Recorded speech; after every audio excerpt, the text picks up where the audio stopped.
Welcome, স্বাগতম লামসগ সবাইকে।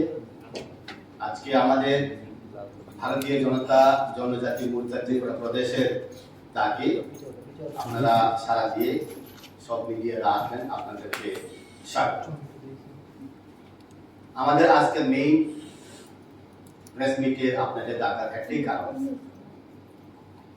আগামীকাল 4 তারিখ নভেম্বর এডিসির 8টা জোনালে আমাদের একই সাথে 11টা থেকে 2টা এই সময়ের মধ্যে আমাদের ডেপুটেশন হবে। গত 19 তারিখ অক্টোবরে 44টা সাব জোনালে যে আমরা ডেপুটেশন দিলাম, ওইটার নিরিখে আবার 4 তারিখ আগামীকাল আমরা ডেপুটেশন দেব। যে আমরা চার্জশিট দিয়েছিলাম, যে কারণগুলো আমরা দিয়েছিলাম, এখন আমরা এডিসি প্রশাসন থেকে সদুত্তর পাইনি। এই জন্য আবার আমরা আগামীকাল 8টা জোনালে আমরা ডেপুটেশন দেব। এটাই আজকে মেইন আপনাদের সঙ্গে মিলিত হওয়ার কারণ।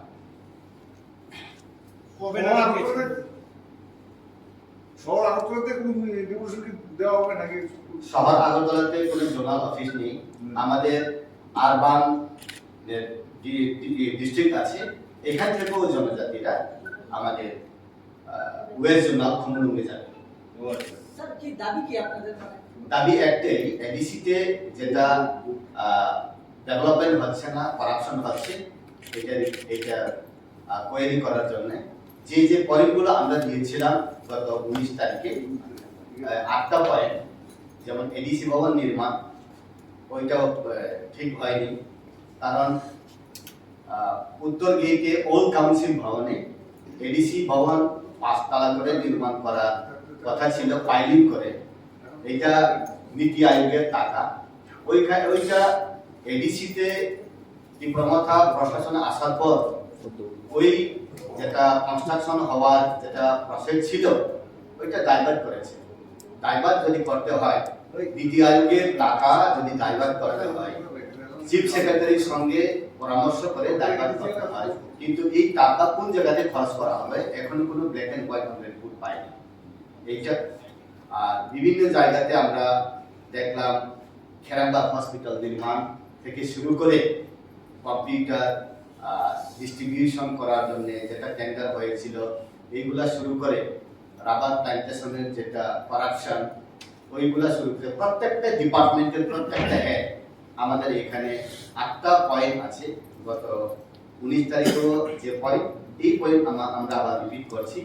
এই জন্যই 4 তারিখে আমাদের গণতান্ত্রিকভাবে সুষ্ঠুভাবে আমরা ডেপুটেশন দেব 8টা জোনালে, 8টা ডিস্ট্রিক্টে। যেহেতু জনজাতি মোর্চার তরফ থেকে সাংবাদিক সম্মেলন আপনারা করছেন, একটা বিষয় আপনাদের তরফ থেকে, দলের তরফ থেকে বলা হয়েছিল যে মথার সঙ্গে আপনারা কোনো ধরনের জোটে আপনারা যাবেন না বা যাওয়ার প্রয়োজন নেই। কি মনে হয়, মানে আপনাদের জনজাতি মোর্চার উপর কি এবার আপনাদের দল বিজেপি কি এবার একটা ভরসা করতে পারছে যে এবার জনজাতি মোর্চা একাই এই ত্রিপুরা মাথাকে পাহাড়ে একটা বিশাল টেক্কা দিতে পারবে বিধানসভা নির্বাচন? ভারতীয় জনজাতি মোর্চা সমস্ত ত্রিপুরাকে সবকিছু রাজনীতিগতভাবে, সাংগঠনিকগতভাবে সবকিছু ট্যাকেল দেওয়ার ক্ষমতা ভারতীয় জনজাতি মোর্চা ত্রিপুরা প্রদেশের আছে।